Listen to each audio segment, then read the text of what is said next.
So I had my gas station guy tow it and look at it. He said, Frank, you're out of gas. I am so excited about our next guest, our featured guest for this show. This gentleman has been cooking for people all over the world for several decades. Those of you who have been fortunate to have been to his restaurant know how special this place is, how special this guy is. I am pleased to bring Chef Frank Brigtsen here today.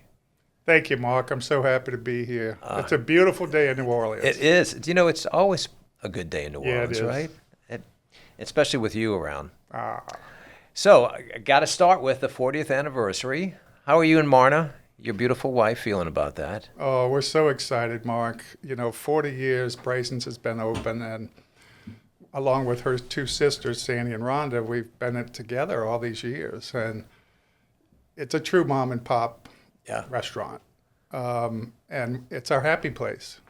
You know, that dynamic, you just talked about it, because you're not only going into a restaurant, but you're going into a home. Just give us some sense of how that home came about. Yeah, it really is like that. And we get that comment a lot, Mark. And, when we were getting ready to open Brigtsen's, people would ask me, what kind of restaurant is going to be? And I didn't have an answer. All I said was, I just want to open a really good New Orleans restaurant. Now, if you're from New Orleans, you know exactly what that means. Great food and hospitality. Right. And I was so fortunate that Kay Prudhomme and Chef Paul helped us open and allowed me to bring Sandy and Rhonda from Kay Paul's. And so I never had to worry about the front of the house. That part was done. Right. And I could concentrate on the kitchen. And so you did, working with great delicacies from this area, the crawfish, the Ponchatoula strawberries, the fish, the oysters. I'm getting hungry. It's almost like, New Orleans chefs have an edge already, because great food starts with great ingredients. And there's always something in season in New Orleans. And in the springtime, it's strawberries, the best in the world. Yeah. And crawfish and oysters are at their peak, and we'll get through all the four seasons: crab, crawfish, shrimp, and oysters, and our palette of foods to choose from is so rich. That creativity, which you bring to the kitchen each and every time you open that door, kind of just blows that away all the time. It's fantastic. Tell us about Celebration of the Season, that special menu. Yeah, this is for our 40th anniversary. And we're offering it on our actual anniversary, Friday, March 6th, and also the Saturday, March 7th. It is sold out. Extended hours, too? Extended hours, yes. After the pandemic, we've noticed that people were dining earlier. It used to be 7:30, 8 o'clock was prime time. And now it's 6:30. So we shortened our hours from 5 to 8:30. So I thought, let's try this. So for however long it works, we're going to extend our hours to 9:30. Wow. So there's an extra hour to come eat, and with festival season coming up, I think it'll work. That's if great. we get a few tables, it's worth it.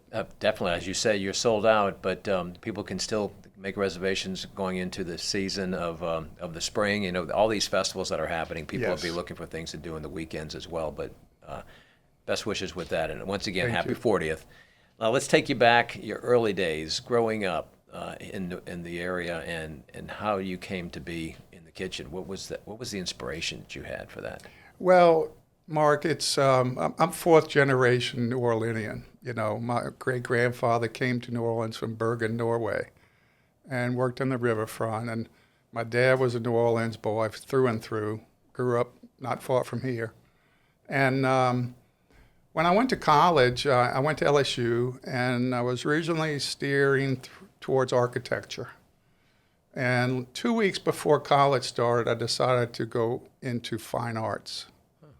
Not a popular decision with Dad, understandably. But I did that. I studied fine arts for 5 years. And during the college years, started working. I had to have a job.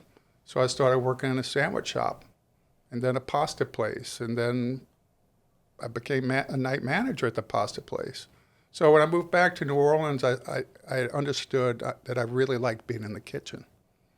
And I worked at a place out by the lakefront. And then I saw a classified ad, Commander's Palace, now hiring Creole chefs or people willing to learn Creole cuisine. Oh. I grew up with it.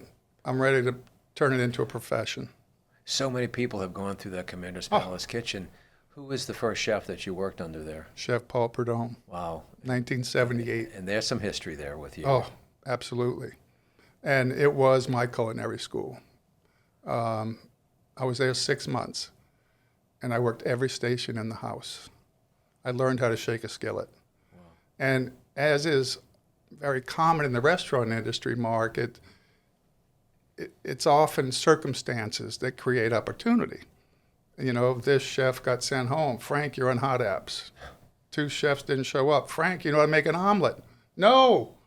Frank, you're on saute. Okay. And so, you know, learning under fire, literally like that, was really wonderful opportunity. And one Sunday morning, jazz brunch, you know, we had 700 reservations, and 2 of the chefs were late. So I said, I need to set up the front line. So I started setting up the front line, and I had a big stack of plates in my arms, and Chef Paul was sitting across from the line in his chair, and Frank, yes, chef, how do you feel about sauces? I really like them. I said, no, let me rephrase that. How would you like to come to Cape Paul's and let me show you the nuances of sauce making? I'd never heard of Cape Paul's. I said, yes, chef. So he took me from Commander's, and I became the first night chef at Cape Paul's. We opened for dinner. Oh, amazing story. And he was doing both jobs. You know, we had a previous guest on, Arun Sanchez. Oh. You crossed paths with Arun at Yes. Cape Paul's? I met Arun when he was a very young man. I knew his mother. His mother, Zarella Martinez, was a good buddy of Chef Paul's. She had a restaurant in Manhattan called Zarella's. And we had eaten there a couple of times, and oh my gosh, it was just incredible. You know, her Mexican cuisine was through the roof. And I just saw her last year. She moved back to town, and a friend brought her in to eat at Brigtsen's, and we chatted. And oh my God, it was so heartful and That's so joyful. special. And she moved back here, she said, because Aaron needs me. Isn't that beautiful? That is beautiful. That's beautiful. You know, and you and Marna have such a great partnership, and it's important to have people like that in our lives. Yes, Whether absolutely. it's your mom or your life partner or whoever, just to keep you grounded. Yeah, that's right. And moving forward. That's right. And Marna and I, thankfully, are such a great team. You know, she handles a lot of the business side of things, the finances and all that stuff, so that I can concentrate on what I do. So talk about the New Orleans palate and your palate. How have the two intersected? And what have you found to be the one thing or the things that you really like to go to on a regular basis? What's the Frank Brigtsen palate look like? Yes. Well, I think, you know, a lot of it is our own sensitivity, what we grew up with. I call it chasing flavors. You know, when I'm building a dish, I'm chasing, number one, depth of flavor. Okay. And I think that's what separates Creole cuisine from all others. Although there are parallels in Thai cuisine and Chinese cuisine and Mexican cuisine, but we don't like singular tasting dishes. We want a progression of flavors and sensations as we eat. And it starts with onion, celery, and bell pepper, garlic, bay leaf, spices, you know, like peppers, you know. Oh, is that hot and spicy? No, I don't make painfully hot food. But there's a tickle. Yeah. There's a glow. You know, many of my dishes use black, white, and cayenne pepper, not to make it spicy, but to give you different sensations with each bite, and it makes you want another bite. Wow. Recently, we all ran across a video by David Chang. If we can take a look at that, I'd like to get your reaction on the other side. Let's look at I love the that. screen. Do you think that New Orleans and Louisiana, or I guess like the entire region, has the most distinctive regional cuisine in America? The reason why New Orleans unequivocally is number one, there's a deep bench of dishes, right? One of the oldest cities that's seen the good and bad of America, like mostly a lot of the bad, but that's, most things have been born out of shit like that. And there is a tradition to preserve. Yeah. It's a little bit like our Kyoto, where it's like progress happens at a snail's pace in terms of changing the dish. And there is a reason for everything. There's a reason why you do it that way. So deep bench, variety, tradition. Wow. I mean, that's quite a saying about New Orleans, don't you think? Yeah, I really do think so. And, I say the same thing a lot, Mark, in different words. The beauty of Louisiana cuisine, Cajun and Creole, is that it's not 3 or 4 or 5 dishes. It's a way of doing things. And so there are hundreds of Louisiana dishes that carry our culture forward. And, as Chef Chang mentioned, a lot of our creativity and opportunity and changes were born of necessity through disasters. Katrina changed our palate. It changed our demographics. It changed our restaurant landscape. It's much more diverse. And that's what Creole culture is all about. It's sort of adaptability. It's the ability. Adaptability. And all the immigrants that have come through and built this culture over the last 300 plus years, they all leave their imprint. Yeah, so special. If we go back in history just a little bit, 40 years, just a little. Opening day at Brigtsen's, what was it like? Frantic. Chef Paul and Kay sat me down one night at Kay Paul's and said, "We think you're ready to go out on your own." And again, I said, "Yes, chef." Whatever you say, chef. And a couple of months later, after we found a place, he said, "Here's your last paycheck. You better open soon." That's a necessity. He's strictly business. But we did. We opened 5 days later. And I had 4 trips to City Hall. And then the 4th one, my car died. I'm like, oh my God, I need to get to City Hall. So I had my gas station guy tow it and look at it. He said, "Frank, you're out of gas." That's how frantic That's fixable. it was. Yeah. Why the river bend? Well, when I was looking for a property, Mark, I knew one thing. I wanted to get out of the French Quarter. Okay. I love the French Quarter, but I'd worked there for 7 years. And I wanted to, frankly, open a restaurant for locals. And Uptown, to me, is the heart of the city. And after driving my real estate agent crazy, saying, "I'll know it when I see it." When I opened the front door at 723 Dante, I had one foot in the door and I knew this was the place for me. Oh, it felt good. It felt like New Orleans. Oh, that's beautiful. And it was this manageable size for me. Oh, wow. Let's talk about today's food scene in New Orleans. What's your take on it? What's changed through the years? And we talk about the chefs that have been coming up, this new generation of chefs. What do you see out there? Well, I see a broader scope. Like going back to the few years after Katrina, restaurants were opening, new restaurants, and being an old fuddy-duddy New Orleanian, I'm like, well, here's 10 new restaurants. I can't say any of them are Creole. But what I meant by that was the trout meuniere, gumbo, bread pudding kind of Creole. But to me, as I said in an interview one time, I was doing an interview with Nina Compton and a food writer. And I was like, "Oh, Creole," she's like, "New Creole." And I said, Chef Nina's goat curry, her curried goat is just as Creole as my trout meuniere. And that's the beauty of the whole thing. It's the diversity. Right. The depth of flavor was there. The progression of spices was there. And you could close your eyes and say, this is Creole.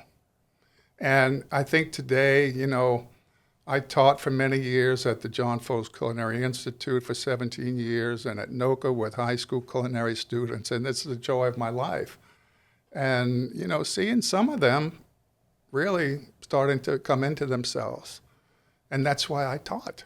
That's what I did. I taught to preserve and protect Creole culture and cuisine. Right. And now you see these threads, the spider web just growing a little bit. And my joy now at Brigtsen's is giving young chefs an opportunity. You know, I just hired a young lady, 24 years old, CIA graduate, had worked in a couple of nice restaurants. And I opened my door to her. And 3 weeks later, she's working the grill. Wow. My spot.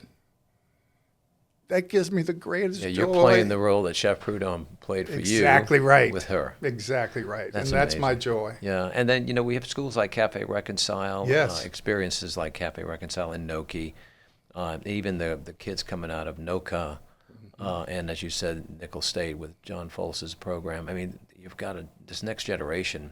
We're going to be rich, I think, in culinary specialists. I think so too. You know, it takes, I think now more than ever, well, going back to my generation, it takes a certain passion and commitment to do this job. You're going to work nights. You're going to work weekends. You're not going to see your old friends anymore. You have to give up all that. But the people that embrace it, I call it a parallel universe. You know, Yeah. we live in this other universe, and it gives me such great joy to see people like Allison Birdsall, who's going to be the new chef at Rosedale, my good friend Susan Spice's So that place. story is a I've recent eaten story. Allison's food, and she NOLA.com. is brilliant. Yeah. And Susan has, you know, chosen the right person. But that mentoring is so important. I know you value your role. I mean, recently you received the Ella Brennan Lifetime Achievement Award, and a lot of the kudos around that, if you don't mind me using that word, was because of you're such a great role model. And don't you think that's important for this generation to Absolutely. be the role model for the next? Yes, I think that's no matter what your profession, part of your role is to teach and train and give opportunity. If you had to give a young chef that one piece of advice, what would it be? Make every plate like you're making it for your mama. Wow, that's beautiful. All right, Frank, how long you got? We could go another couple I'm hours. ready. I do want to talk about a couple things. We're going to get to that New Orleans questionnaire, the official New Orleans sure. questionnaire. We want to have fun with that. But I want to talk about your book coming out this summer, The Color of Flavor. This is a magnificent book. It is, I might add that the design was helped by Brand Society and it's the great artist that over there. Tell us about what we'll see in this. Well, this is my life's work. That's what it's, you know, my big cookbook. And for many years, people have said, Frank. I have to show this one as Oh, well. yeah, that's my baby. That's Morna. That's When are you going to write a cookbook? When are you going to write a cookbook? I said, well, when I stop cooking, I'll write. And that time has come. And one night, a little over a year ago, a good friend of mine, Ricky Thomas, who owns Blue Runner Foods, he popped into the restaurant by himself, popped in, sat down to have dinner. He said, is Chef Frank here? So I came out. We've been good friends for a long time. And he stood up. He said, Frank, you want to do a cookbook? I shook his hand. I said, yes. So Rick has financed this whole project. We're self-publishing. Fantastic. And put together an amazing team, including Brand Society, Engage, and Romney Caruso, the photographer. We shot all the photos last summer over a 10-week period, and that is the most fun I've had in so long. And I got to ask, the dish that's on the cover. That is shrimp etouffee. Mm-hmm. And we went back and forth about dishes, but we wanted something, well, It's like your favorite child, or you can't really, you've got many favorite children. well, the title comes from one of my many Frankisms that I say a lot. And in cooking, color is flavor, and brown is the color of flavor. But we also wanted a dish that people would recognize, something that people that don't know me, for instance, might say, oh, that's got to be Cajun cooking, Louisiana cooking. That's beautiful. Hey, y'all, go ahead and hit that subscribe button on our YouTube channel and turn on your notifications. Please follow us. We've got new shows each and every week. And a very, very special thanks to all of our sponsors who are making this possible. Have a great day, and we'll see you next week.